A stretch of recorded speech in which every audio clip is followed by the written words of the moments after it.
As I mentioned earlier, if this were an electronic ignition magneto, there would be no wire here that goes to the points. This wire would be internal and go to circuitry that would fire the magneto. As the flywheel turns, it will induce an electric current in the heavier winding that goes between points and ground. This winding right here. It will induce an electrical current in that winding of approximately around 100 volts.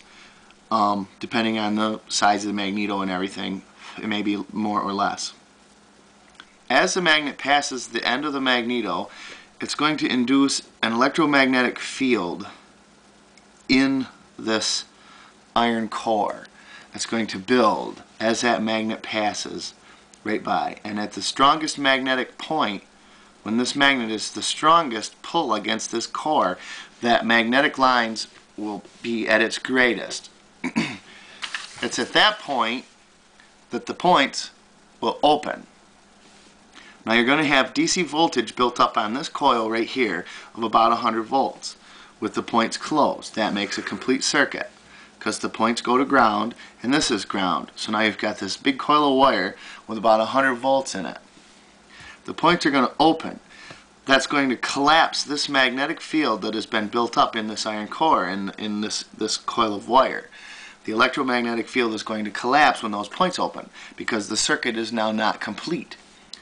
So as that coil loses its magnetic field, it's going to induce a very large voltage in here, in this coil over here, because as the magnetic lines of flux collapse, it acts just like a transformer. If you were to put AC voltage in here, you would get a very large AC voltage out over here. But we don't have AC voltage in a car. We have DC voltage. And that's what a generator will create, is DC voltage. That's basically what a magneto creates. As that magnet flies by this iron core, it creates a 100 volt DC voltage in this coil.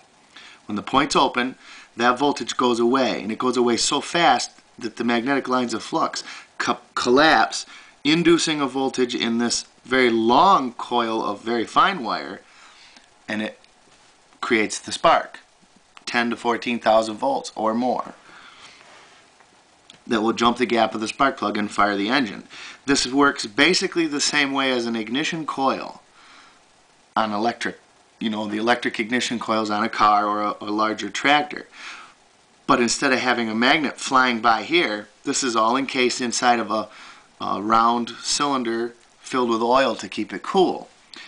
And you put 12 volts in this end, and the points open and close on this end, which makes a 12 volt field, and then it collapses when the points open. And then it makes another 12 volt field, and then it collapses. And every time the magnetic field collapses, it induces a voltage in the larger coil of wire, which makes the spark. That's kind of the magic part, the magnetic lines of flux, because this wire doesn't actually touch this wire, and it just kind of happens inside the magneto. So when I mentioned that it's kind of nobody really knows what makes them work, it's hard to explain because you can't actually see it. When the voltage is induced in this coil, it builds a magnetic field all around this whole iron core, and inside this coil of wire and inside this coil of wire. It all builds up to its maximum, at which point the points fire and it collapses, which induces the voltage here. Back before they invented radio, they've discovered this phenomenon, and most electronic devices have a transformer or something in them which work on basically the same principle. So hopefully that kind of explains how magnetos work. There is a little magic involved, but they're actually quite a simple thing. It's basically a transformer, and instead of it having AC voltage in it, you use the magnet passing by to generate a voltage. Works basically the same way as a generator. This half is somewhat like a generator, but that's basically it. So hopefully that explains it for you. There are several other kinds of magnetos. My Farmall tractor has a 4-cylinder magneto, which works on basically the same principle, except this wire here goes out to a rotor where the 4 plugs wires come out of the distributor cap, magneto cap. But other than that, it works basically the same way. So hopefully that explains it. And thank you, 1968 Hambone, for suggesting this little mini series. I hope I explained it.